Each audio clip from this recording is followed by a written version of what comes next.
Hey guys, Tony here from TonyTechBytes, and this is the BenQ EX2710 monitor that BenQ provided me for review. So when you first unbox it, you are greeted with a ton of styrofoam to protect the monitor, and this is great to see, obviously, because you don't want it to be damaged during transportation. And inside the box you have the monitor itself, a stand that looks really nice, I'll talk more about that later, a cable cover, an HDMI cable, a power cable, and manuals. Setting up this monitor on the included stand was fairly simple, and the manual shows exactly how to do this. It took about a couple minutes because all you have to do was screw the stand together and then just pop it in the back of the monitor. Alright, so this monitor has a 27-inch IPS display with 144Hz refresh rate and a 1 millisecond response time, which is excellent for gaming but also for content creation because an IPS panel has slightly better color accuracy than a VA panel or a TN one. So I've been using this monitor for a couple weeks now, and I really do enjoy it over my previous monitor, the MSI MAG241C, which I actually made a review on YouTube about a year ago. But I didn't really like the monitor because it had a VA panel and the colors weren't very accurate for video editing, which I do a lot of. So with this BenQ monitor, it's 27 inches, so obviously you'll have more screen real estate, and there's a 25-inch one if you want to check that out.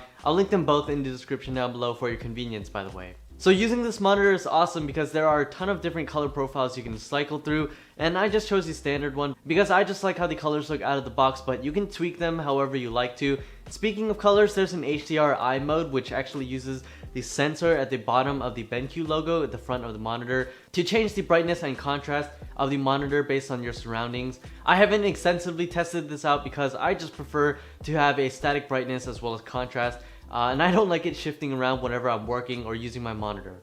The colors on this monitor compared to my MSI one are a little bit less contrasty, but I prefer a more realistic, true-to-life color out of this IPS panel. I also did a ton of gaming with this BenQ monitor, and I played COD Modern Warfare, the 2019 one, and it was a pretty good experience. I'll show some gameplay over here. Obviously it was pretty smooth with a 144Hz refresh rate and a 1 millisecond response time, so there was very minimal ghosting. I actually did the UFO alien test and I didn't notice very much ghosting, and I can't really show it on camera either.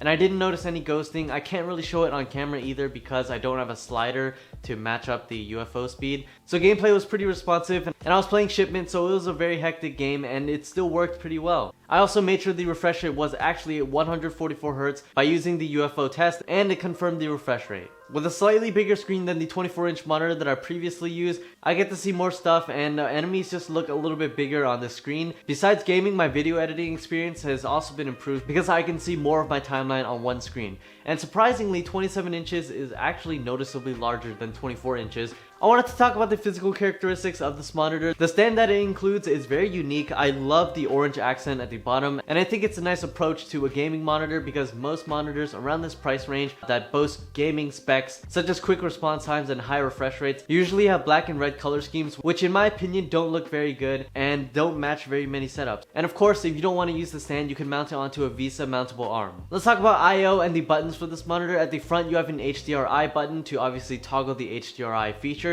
to automatically change contrast and brightness depending on your surroundings, and on the back side you have a joystick type thing to navigate the menus, change the brightness, or adjust the audio settings of the speakers. For I/O, this monitor has 2 HDMI ports as well as 1 display port and a headphone jack, which I find kind of interesting to see on a monitor. I also love that this monitor comes with a cable cover so you can hide your cables effectively, and this thing actually works pretty well. It just clips into the backside of the monitor. Additionally, for cable management, you get a hole in the backside of the monitor stand, and that perfectly routes the cables in one straight line versus just dangling all around the place. The bezels on this monitor are also fairly thin, and I love to see that because I don't want to see large chunky black borders at the sides. As for adjustability, this monitor is adjustable in every way you can imagine. You can move it up and down depending on how high you want it. You can tilt it left and right like this. I don't really know how else to describe it. You can also tilt it towards you or away from you. You can also adjust the angle of the monitor like this. I don't know how to explain it really, but I'll just show a clip of B-roll with voiceover or probably with music because I'm doing a terrible job explaining it. Lastly, let's talk about the speakers of this monitor. It includes treble speakers, which sound okay, and for included speakers, they don't sound bad at all. They do get pretty loud, and you can obviously crank them up if you want to.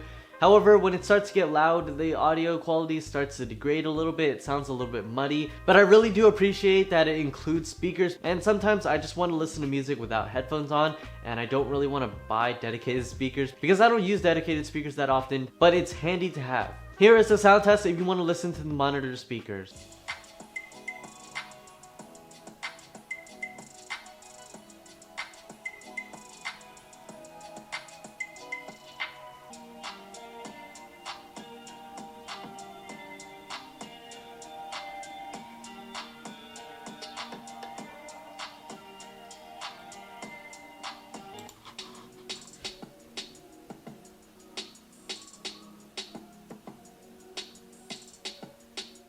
Alright, for my concluding thoughts, is this monitor worth it? So right now it retails for around $300 USD, and that is quite expensive compared to most 1080p 144Hz monitors. However, you have to keep in mind the refresh rate is 1 milliseconds, which is really quick. It includes an IPS panel with better color accuracy than most VA or TN panels. So if you're a content creator who wants a 1080p 144Hz monitor for video editing as well as occasional gaming, this is a great choice because most monitors around this price range kind of miss one or two features, like you might have an IPS panel but it won't have a high refresh rate, or it won't have a quick response time, or it won't have an IPS panel for better color accuracy. You also get a ton of adjustability with this monitor, but based on the B-roll clips, you can pretty much move it around as much as you want to, and you can mount it on a VESA mountable arm if you want to do that as well. The bezels are thin and it includes 27 inches of screen real estate, which is quite noticeable from a 24-inch or 25-inch monitor. If you've never used a 144Hz monitor, you are definitely missing out because this offers a competitive advantage when you're gaming. Coupled with the fast response time, you will have minimal ghosting for gaming, which is ideal. And even if you're not gaming, if you're browsing the web with a browser that supports higher refresh rates such as Google Chrome,